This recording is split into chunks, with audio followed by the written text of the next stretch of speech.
नमस्कार और स्वागत है आप सबका। नमस्कार। आज हम एक बहुत ही जरूरी विषय पर बात करने वाले हैं। जी। रिटायरमेंट प्लानिंग, भारत में इसकी जरूरत कैसे बढ़ रही है और म्यूचुअल फंड्स इसमें हमारी कैसे मदद कर सकते हैं। बिल्कुल। हमारी ये जो बातचीत है, ये कुछ हालिया फाइनेंशियल रिपोर्ट्स, आर्टिकल्स और एक्सपर्ट्स की राय पर आधारित है। जी। तो आज हम क्या करने वाले हैं? हम समझेंगे कि रिटायरमेंट को लेकर क्या चुनौतियां हैं, अभी हमारे पास क्या ऑप्शंस हैं, जैसे एनपीएस, ईपीएफ, उनमें क्या कमियां हैं। हाँ। फिर एक नया सिस्टम जो आ सकता है, एमएफवीआरए, उस पर भी नजर डालेंगे। और सबसे जरूरी, आज जो म्यूचुअल फंड्स मौजूद हैं, उन्हीं से एक अच्छी रिटायरमेंट प्लानिंग कैसे की जाए, इसके क्या फायदे हैं, क्या तरीका होना चाहिए, इस पर गहराई से बात करेंगे। बिल्कुल, ये बहुत जरूरी चर्चा है आज के समय में। चलिए शुरुआत एक आंकड़े से करते हैं जो थोड़ा चौंकाने वाला है। अच्छा। संयुक्त राष्ट्र का अनुमान है कि 2050 तक भारत में 60 साल से ज्यादा उम्र वाले लोग लगभग दोगुने हो जाएंगे। 2 गुने? बाप रे। हाँ, सोचिए 2023 में ये हमारी कुल आबादी का करीब 11% थे और अंदाजा है कि 2050 तक ये 21% हो जाएंगे। 21%? मतलब अब से कोई 25-26 साल में हमारे देश का हर 5वां व्यक्ति सीनियर सिटीजन होगा। ये तो बहुत बड़ा बदलाव है। बिल्कुल। और ये एक तरह की क्या कहते हैं, चेतावनी है कि भाई रिटायरमेंट सुरक्षा का इंतजाम करना कितना जरूरी है। हाँ, ये आंकड़ा तो साफ दिखा रहा है कि एक बड़ी आबादी को रिटायरमेंट के बाद एक रेगुलर इनकम की जरूरत पड़ने वाली है। और जरूरत तो है, लेकिन क्या तैयारी है? असलियत में देखें तो आज भी बहुत से लोग, खासकर जो अनऑर्गेनाइज सेक्टर में हैं, उनके पास कोई फॉर्मल रिटायरमेंट प्लान होता ही नहीं है। सही कहा। ये एक बहुत बड़ी खाई है जिसे पाटने की जरूरत है। शायद इसीलिए association of mutual funds in India यानी एएमएफआई और क्रिसिल ने मिलकर एक व्हाइट पेपर निकाला है। हाँ, मैंने भी देखा था वो। उसमें एक नए सिस्टम का प्रस्ताव है, mutual fund voluntary retirement account यानी एमएफवीआरए। ये है क्या चीज असल में? इसका मकसद क्या लगता है आपको? देखिए, इस एमएफवीआरए का जो प्रस्ताव है, उसका मुख्य उद्देश्य भारत का जो पेंशन सिस्टम है, उसे और मजबूत करना है और ज्यादा लोगों तक पहुंचाना है। अच्छा, मतलब एनपीएस, ईपीएफ के साथ एक और ऑप्शन। हाँ, बिल्कुल। ये मौजूदा सिस्टम्स जैसे एनपीएस और ईपीएफ को रिप्लेस करने के लिए नहीं है, बल्कि उनका पूरक बनने की कोशिश है। मतलब एक और विकल्प। ठीक है। प्रस्ताव ये है कि ये एक एम्प्लॉयर लिंक्ड यानी कंपनी से जुड़ा हुआ वॉलंटरी प्रोडक्ट हो। वॉलंटरी मतलब मर्जी से? जी बिल्कुल। कर्मचारी अपनी मर्जी से शायद अपनी कंपनी के जरिए इसमें पैसा लगा सकेंगे। हो सकता है सैलरी से कट जाए, और म्यूचुअल फंड कंपनियां इसके लिए खास रिटायरमेंट फोकस्ड स्कीम्स बनाएंगी। आपने अमेरिका के 401 के प्लान का जिक्र किया था, क्या ये वैसा ही कुछ होगा? क्या समानताएं हैं? हाँ, प्रेरणा कुछ हद तक वहीं से ली गई लगती है। अमेरिका में 401 के बहुत पॉपुलर है। वो भी तो एम्प्लॉयर के जरिए ही होता ना? जी, वो भी employer sponsored retirement saving plan है। समानता यही है कि दोनों का मकसद लोगों को रिटायरमेंट के लिए बचत करने को बढ़ावा देना है, और ये कंपनी के जरिए हो सकता है। एक बड़ा फर्क जो 401k में होता है, वो है एम्प्लॉयर मैचिंग। यानी आप जितना पैसा डालते हैं उसका कुछ हिस्सा या उतना ही पैसा आपकी कंपनी भी अपनी तरफ से डालती है। अरे वाह, वो तो बढ़िया है। हाँ, वो काफी आकर्षक बनाता है उसे। अभी एमएफवीआर के प्रस्ताव में इस मैचिंग पर कोई स्पष्टता नहीं है, लेकिन एम्प्लॉयर लिंक्ड होने का मतलब ये जरूर है कि कंपनियां इसे अपने कर्मचारियों के लिए एक बेनिफिट की तरह पेश कर सकती हैं। शायद जोर ज्यादा फ्लेक्सिबिलिटी और निवेश विकल्पों पर होगा।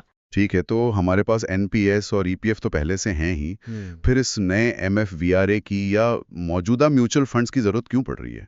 मतलब जो अभी है उसमें कुछ दिक्कतें हैं क्या? दिक्कतें कहना शायद ठीक न हो, पर हाँ कुछ सीमाएं जरूर हैं।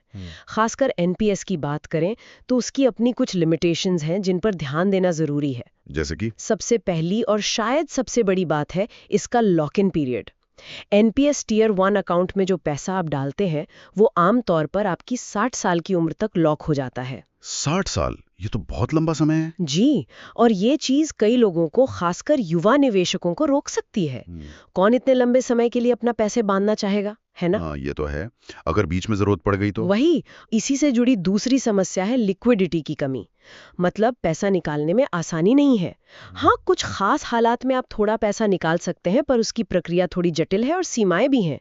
म्यूचुअल फंड्स जैसी आसानी यहाँ नहीं है, ईएलएसएस को छोड़कर। अच्छा। और फिर जब आप 60 के होते हैं, रिटायरमेंट पर पहुंचते हैं, तब भी आप सारा पैसा एक साथ नहीं निकाल सकते। हाँ, वो एन्युटी वाला नियम है ना? बिल्कुल। नियम कहता है कि आपको कम से कम 40% रकम से एक एन्युटी प्लान खरीदना ही होगा। जो आपको जिंदगी भर पेंशन देगा। जी, बाकी 60% आप एक साथ निकाल सकते हैं, वो टैक्स फ्री होता है, पर 40% एन्युटी में जाएगा ही जाएगा। और इसी एन्युटी को लेकर कुछ चिंताएं भी हैं। एक जगह मैंने पढ़ा, एन्युटीज का रेट ऑफ रिटर्न क्या है, हम सभी जानते हैं। इसका क्या मतलब है? रिटर्न कम क्यों होता है इसमें? ये एक जरूरी मुद्दा है। देखिए, एन्युटी का मकसद होता है आपको जीवन भर एक गारंटीड इनकम देना। गारंटीड, हाँ। अब ये गारंटी देने के लिए जो इंश्योरेंस कंपनियां ये एन्युटी प्लान बेचती हैं, वो आपका पैसा कहाँ लगाएंगी?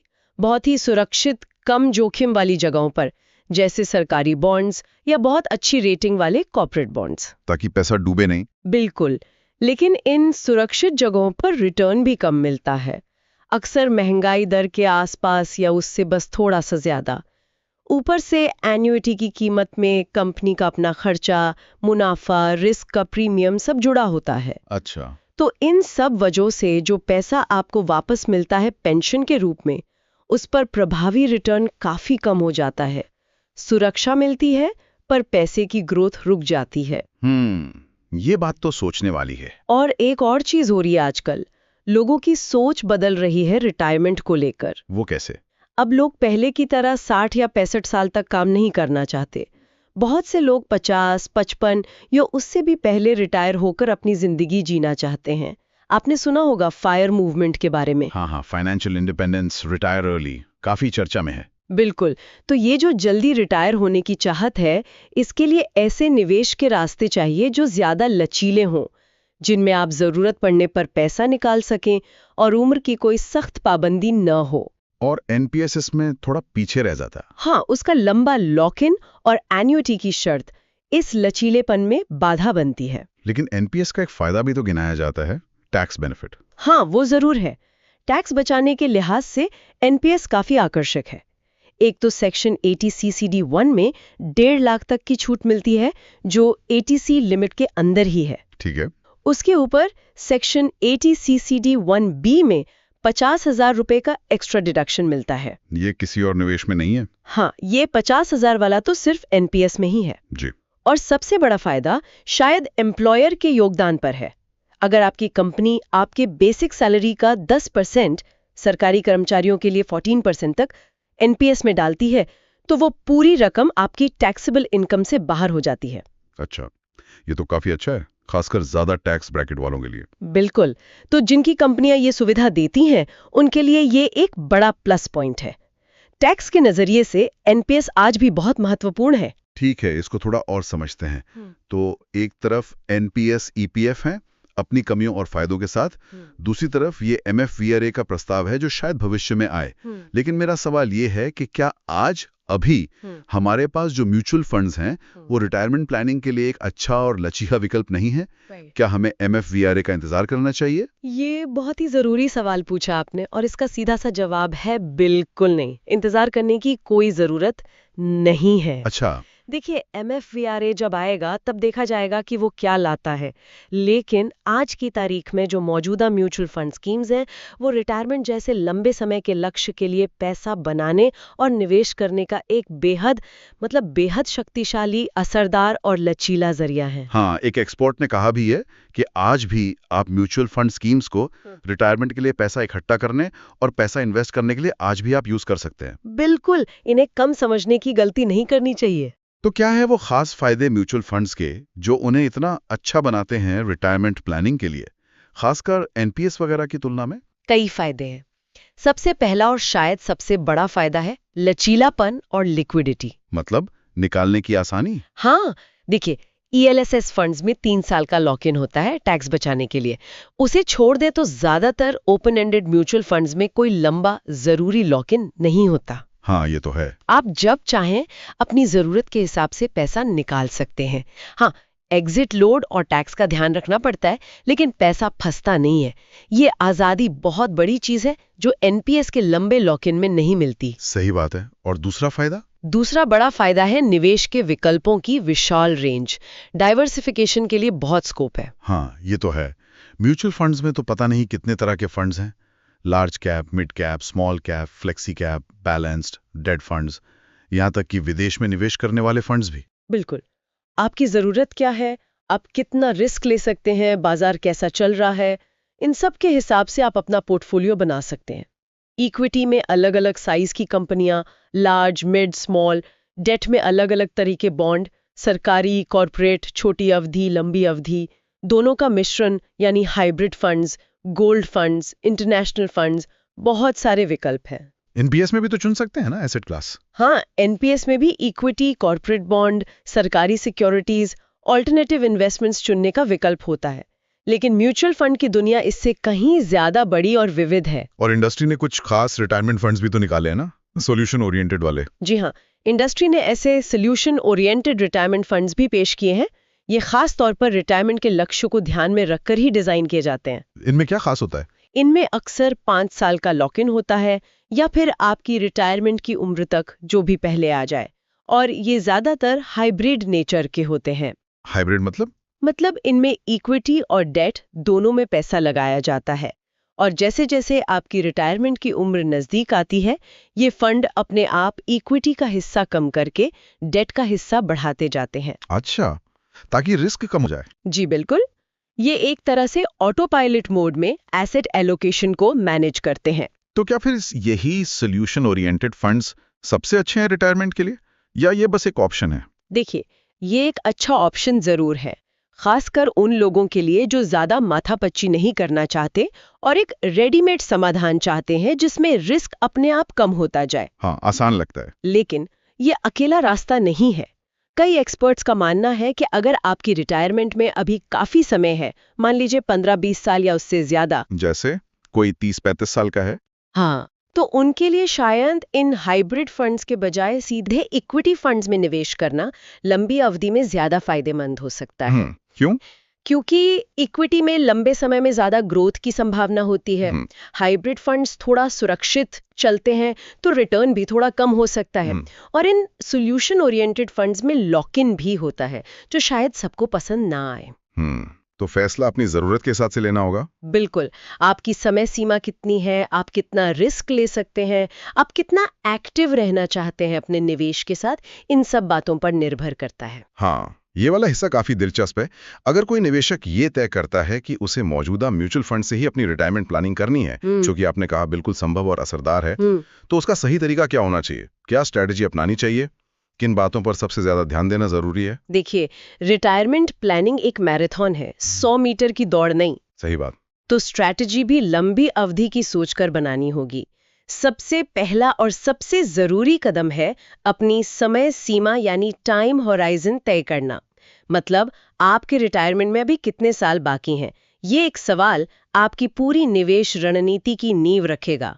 अच्छा, मतलब जैसे मैराथन की तैयारी अलग होती है और स्प्रिंट की अलग, वैसे ही अगर रिटायरमेंट 30 साल दूर है तो अलग प्लान, और 10 साल दूर है तो अलग प्लान। बिल्कुल सही कहा आपने, एकदम सटीक उदाहरण है। अगर किसी के रिटायरमेंट में 15-20 साल या उससे भी ज्यादा है, मान लीजिए कोई 30-35 या 40 की उम्र में शुरू कर रहा है, तो उसे अपने निवेश का बड़ा हिस्सा इक्विटी ओरिएंटेड फंड्स में डालना चाहिए। इक्विटी में क्यों? उसमें तो रिस्क ज्यादा होता है। हाँ, छोटी अवधि में उतार चढ़ाव ज्यादा होता है, लेकिन लंबी अवधि में इक्विटी ने ऐतिहासिक रूप से सबसे अच्छा रिटर्न दिया है, महंगाई को मात देकर। अगर आपके पास 15-20 साल का समय है, तो बाजार के उतार चढ़ाव का असर कम हो जाता है और कंपाउंडिंग का जादू चलता है। अच्छा, तो कौन से इक्विटी फंड्स? से फ्लेक्सी कैप फंड या फिर लार्ज कैप और मिड कैप फंड्स का एक अच्छा मिश्रण। ठीक है। और अगर रिटायरमेंट नजदीक हो, मान लीजिए 5-10 साल ही बचे हैं, तब रणनीति बदलनी होगी। तब समझदारी इसी में है कि आप धीरे धीरे इक्विटी से पैसा निकालकर कम जोखिम वाले विकल्पों जैसे डेट फंड्स या बैलेंस्ड एडवांटेज फंड्स या हाइब्रिड फंड्स में शिफ्ट करें। क्यों? ताकि अगर रिटायरमेंट से ठीक पहले बाजार में कोई बड़ी गिरावट आ जाए, तो आपकी जमा पूंजी पर बहुत बुरा असर ना पड़े। पास आते लक्ष्य के साथ पूंजी की सुरक्षा ज्यादा जरूरी हो जाती है। ये तो बहुत लॉजिकल है। अच्छा, आपने इक्विटी की बात की, क्या इसका महत्व सिर्फ रिटायरमेंट तक पैसा जमा करने के लिए है या रिटायरमेंट के बाद भी? क्योंकि रिटायरमेंट तो आजकल 20-25 साल या उससे भी ज्यादा चलता है। आपने बहुत ही अहम मुद्दा उठाया है। रिटायरमेंट का मतलब ये बिल्कुल नहीं है कि आप सारा पैसा इक्विटी से निकालकर किसी फिक्स डिपॉजिट में रख दें। क्यों नहीं?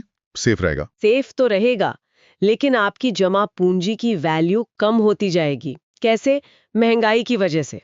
अच्छा, हाँ, इन्फ्लेशन। जी, रिटायरमेंट के बाद भी आपको 20, 25, 30 साल जीने हैं और इस दौरान महंगाई आपकी खरीदने की शक्ति को लगातार कम करती रहेगी।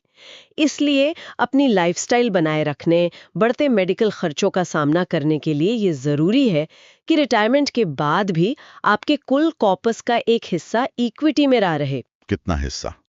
ये आपकी उम्र, जरूरत और रिस्क लेने की क्षमता पर निर्भर करेगा, लेकिन अंदाजन 20% से 30% तक इक्विटी में रखा जा सकता है, ताकि आपका पैसा महंगाई को मात देता रहे और बढ़ता रहे। और बाकी पैसा? बाकी पैसा आप सुरक्षित डेट विकल्पों में रख सकते हैं और उससे नियमित आय के लिए सिस्टमैटिक विड्रॉल प्लान (SWP) शुरू कर सकते हैं। SWP? वो क्या होता है? SWP मतलब आप अपने म्यूचुअल फंड को निर्देश देते हैं कि वो हर महीने या हर तिमाही आपको एक निश्चित रकम आपके बैंक अकाउंट में भेजता रहे। ये रिटायरमेंट में रेगुलर इनकम का अच्छा जरिया बन सकता है। अच्छा, ये तो बढ़िया है। तो समय सीमा और इक्विटी के महत्व के अलावा और कौन सी रणनीतियां हैं जो रिटायरमेंट लक्ष्य तक पहुंचने में मदद करती हैं? 2 चीजें और हैं जो बेहद जरूरी हैं। पहली है नियमितता और दूसरी है बढ़ोतरी। नियमितता मतलब? नियमितता मतलब सिस्टमैटिक इन्वेस्टमेंट प्लान, यानी SIP। हर महीने एक तय तारीख पर एक तय रकम आपके बैंक अकाउंट से कटकर आपकी चुने हुए म्यूचुअल फंड में चली जाती है। हाँ, SIP तो आजकल बहुत लोग करते हैं। और करना भी चाहिए। इससे न सिर्फ निवेश की आदत बनती है, बल्कि आपको रूपी कॉस्ट एवरेजिंग का फायदा भी मिलता है। वो क्या होता है? जब बाजार नीचे होता है तो उसी तय रकम में आपको ज्यादा यूनिट्स मिल जाती हैं। जब बाजार ऊपर होता है तो कम यूनिट्स मिलती हैं। लंबी अवधि में यह आपकी खरीद की औसत लागत को कम करता है और रिस्क घटाता है। अच्छा, और ये अनुशासन भी लाता है। बाजार गिरने पर डरकर लोग बेच देते हैं या बढ़ने पर लालच में ज्यादा लगा देते हैं। SIP इससे बचाती है। बिल्कुल। और दूसरी जरूरी चीज है बढ़ोतरी, यानी step up SIP। Step up SIP? हाँ, इसका मतलब है कि आप हर साल अपनी SIP की रकम को थोड़ा बढ़ा दें। मान लीजिए 5%, 8% या 10%। क्यों बढ़ाना है? क्योंकि हर साल आपकी आमदनी भी तो बढ़ती है ना, तो जैसे आपकी सैलरी बढ़े वैसे ही आप अपने निवेश को भी थोड़ा बढ़ा दें। ये छोटा सा कदम लंबी अवधि में आपके रिटायरमेंट कॉर्पस पर बहुत बड़ा फर्क डाल सकता है। सच में? हाँ जी, ये आपको महंगाई को सही मायने में मात देने और अपने रिटायरमेंट के लक्ष्य तक तेजी से पहुंचने में मदद करता है। आप कैलकुलेट करके देखिए, अगर कोई 10,000 रुपए की SIP शुरू करे और हर साल सिर्फ 10% बढ़ाता जाए, तो 20-25 साल में जो कॉर्पस बनेगा वो बिना स्टेप अप वाली SIP से कहीं ज्यादा होगा। वाह, ये स्टेप अप वाली बात तो बहुत काम की है। बहुत ज्यादा, इसे हल्के में नहीं लेना चाहिए। ठीक है, तो हमने SIP कर ली, स्टेप अप भी कर रहे हैं। अब क्या बस निवेश करके भूल जाएं या बीच-बीच में देखना भी पड़ेगा? नहीं नहीं, भूलना बिल्कुल नहीं है। ये एक और जरूरी बात है। अपने पोर्टफोलियो की नियमित रूप से समीक्षा करना, उसे रिव्यू करना बहुत जरूरी है। कितनी बार? हर महीने? नहीं, हर महीने जरूरी नहीं है। शायद हर 6 महीने में या साल में एक बार काफी है। और इस रिव्यू में क्या देखना है? आपको ये देखना है कि आपने जो फंड्स चुने हैं वो कैसा प्रदर्शन कर रहे हैं। क्या वो अपनी कैटेगरी के दूसरे फंड्स या अपने बेंचमार्क इंडेक्स की तुलना में ठीक चल रहे हैं? क्या आपका एसेट एलोकेशन यानी इक्विटी और डेट का अनुपात अभी भी आपकी उम्र, रिस्क प्रोफाइल और लक्ष्य के हिसाब से सही है या उसे बदलने की जरूरत है? अच्छा। क्या आपके अपने जीवन में आपके वित्तीय लक्ष्यों में कोई बदलाव आया है? अगर कोई फंड लगातार मतलब साल दर साल खराब प्रदर्शन कर रहा है तो उसे बदलकर किसी बेहतर फंड में जाने पर विचार करना चाहिए। लेकिन ये रिव्यू बहुत ज्यादा जल्दी जल्दी या घबरा कर तो नहीं करना चाहिए? नहीं, बिल्कुल नहीं। ये रिव्यू शांति से सोच समझ कर करना है। बाजार के छोटे मोटे उतार चढ़ाव से डरकर फैसले नहीं लेने हैं। लंबी अवधि का नजरिया रखना है। आपने एसेट एलोकेशन की बात की, ये कितना जरूरी है रिटायरमेंट प्लानिंग में? एसेट एलोकेशन तो शायद सबसे जरूरी चीज है आपकी पूरी निवेश रणनीति में। इसका मतलब है कि आप अपना पैसा सिर्फ एक ही तरह की चीज में नहीं लगाते, बल्कि उसे अलग अलग एसेट क्लास में बांटते हैं। जैसे इक्विटी, डेट यानी बॉन्ड, सोना, शायद थोड़ा रियल एस्टेट। आप कितना पैसा किस में लगाएंगे, ये आपकी उम्र, आप कितना रिस्क ले सकते हैं और आपका लक्ष्य क्या है, इस पर निर्भर करता है। तो रिटायरमेंट के लिए कैसा होना चाहिए एसेट एलोकेशन? अगर रिटायरमेंट दूर है तो जैसा हमने कहा, इक्विटी में ज्यादा वजन होना चाहिए, शायद 70-80% इक्विटी और 20-30% डेट में। ठीक है। जैसे जैसे उम्र बढ़ती है और रिटायरमेंट नजदीक आता है, आप धीरे धीरे इक्विटी का हिस्सा कम करते जाते हैं और डेट का हिस्सा बढ़ाते जाते हैं, ताकि आपकी जमा पूंजी ज्यादा सुरक्षित रहे। इसका कोई अंगूठा नियम है? उसे 100 में से घटा दीजिए।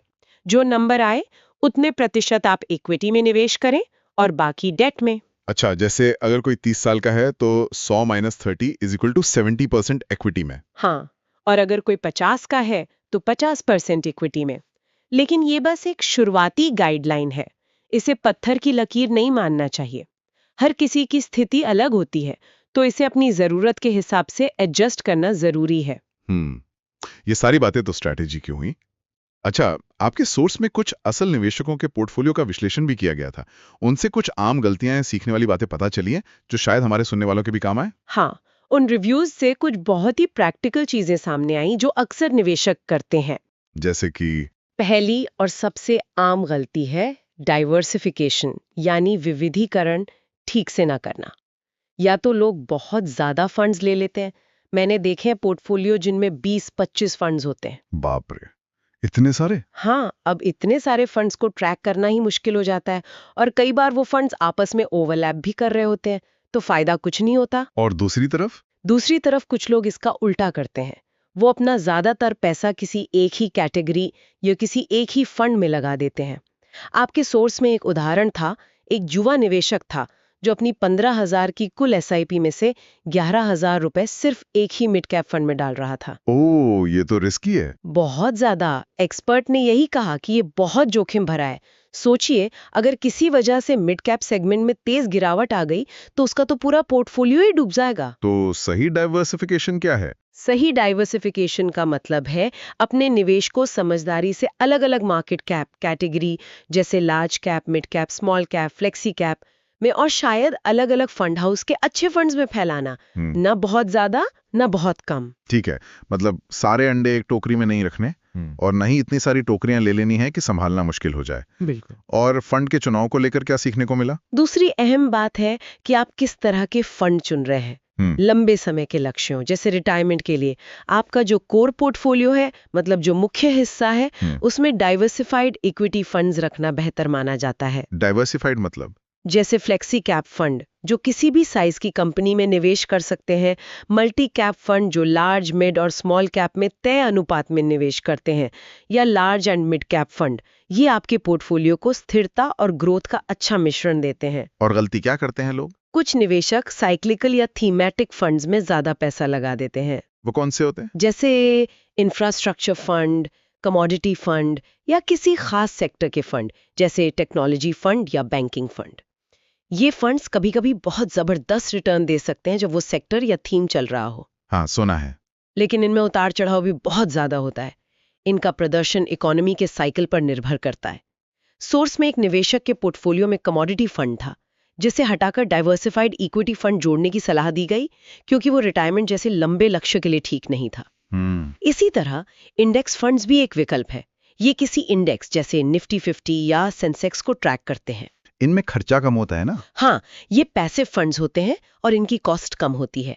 लार्ज कैप स्पेस में ये अच्छे विकल्प हो सकते हैं, लेकिन मिड कैप और स्मॉल कैप में, जहां एक अच्छे फंड मैनेजर के लिए इंडेक्स से बेहतर प्रदर्शन करने की गुंजाइश ज्यादा होती है, जिसे अल्फा कहते हैं। जी, अल्फा जनरेट करने की, वहां एक्टिवली मैनेज्ड फंड्स पर भी विचार किया जा सकता है।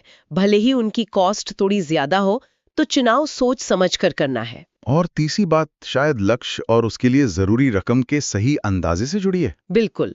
ये एक और बहुत आम चूक है।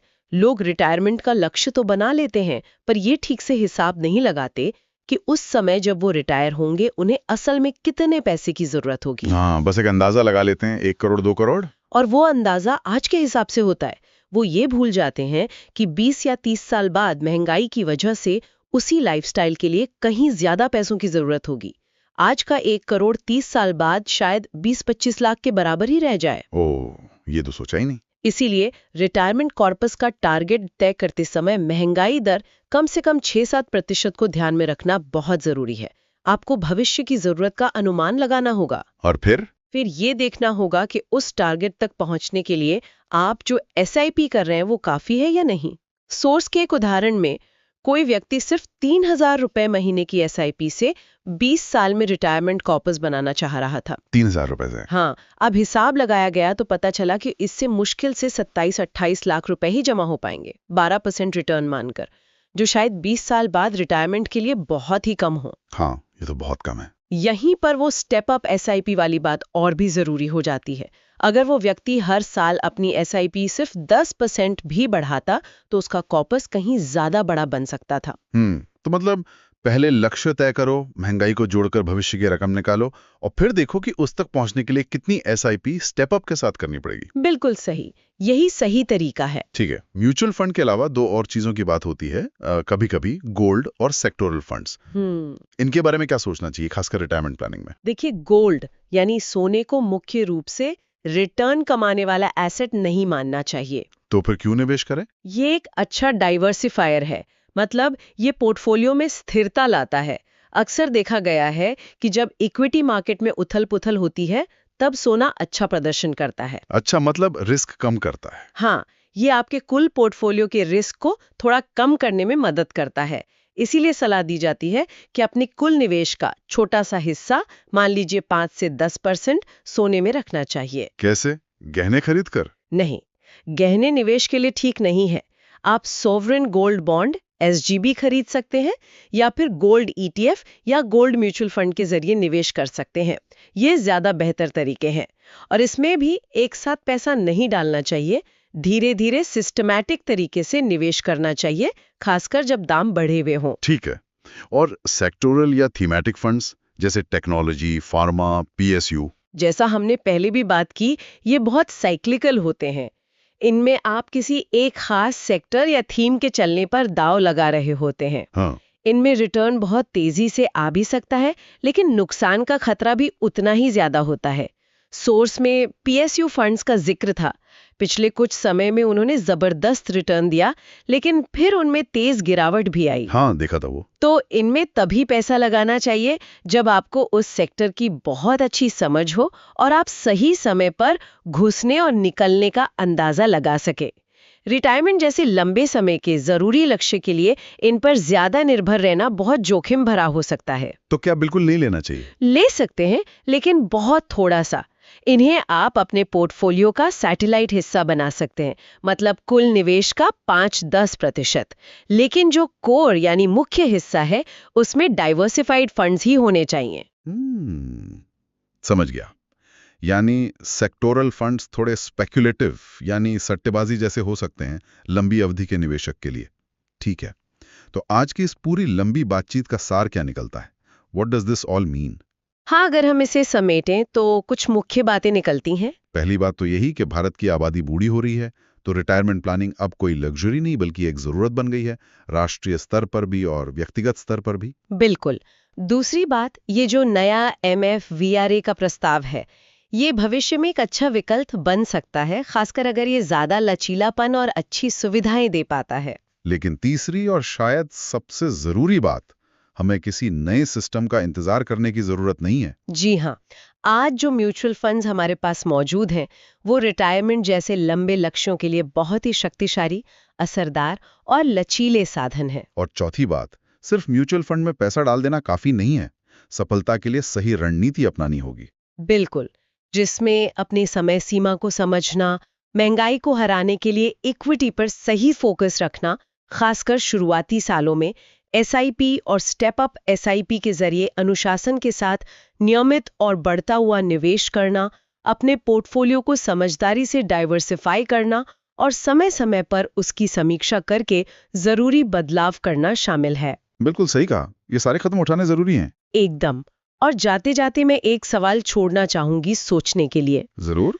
जैसे जैसे हमारी फाइनेंशियल दुनिया बदल रही है, नए नए निवेश के तरीके आ रहे हैं, हमारी उम्र भी बढ़ रही है, तो क्या ऐसे में रिटायरमेंट की योजना बनाने में हमारी अपनी व्यक्तिगत जिम्मेदारी और हमारी फाइनेंशियल समझ यानी वित्तीय साक्षरता पहले से कहीं ज्यादा जरूरी नहीं होती जा रही है?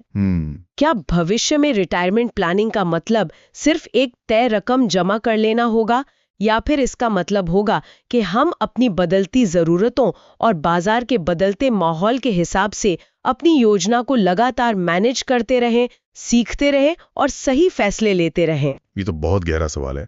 शायद जवाब दूसरे वाले में है, निरंतर प्रबंधन और सीखते रहना। शायद ये सवाल हमें अपनी तैयारी को और गंभीरता से लेने के लिए सोचने पर मजबूर करता है। बिल्कुल। इस बेहद जरूरी और प्रैक्टिकल चर्चा के लिए आपका बहुत बहुत धन्यवाद। धन्यवाद। उम्मीद है हमारे सुनने वालों को भी अपने रिटायरमेंट प्लान को लेकर एक नई सोच और स्पष्टता मिली होगी, और शायद वो आज ही इस पर कुछ कदम उठाना शुरू करेंगे। धन्यवाद।